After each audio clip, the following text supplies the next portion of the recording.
तूबा, मैं वही गलती दोबारा नहीं दोहराना चाहती। उस तकलीफ से नहीं गुजरना मुझे जो सवेरा को खो के मुझ पे गुजरी।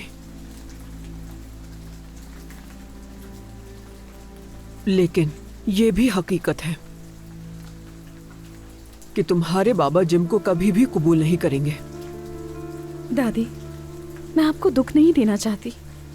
हमारी वजह से आपकी तबीयत खराब हो जाती है बहुत। मुझे बहुत डर लगता है कि कहीं आपको कुछ ना हो जाए। दादी, आप तो मुझे समझने की कोशिश करें। बेटी, मैं नहीं चाहती तुम्हें अपने फैसलों के ऊपर पछतावा हो। अभी तुम्हें समझ नहीं। अगर इस वक्त कोई गलत फैसला ले लिया तो सारी जिंदगी तुम्हें पछताना होगा। ऐसा मत करो बेटी।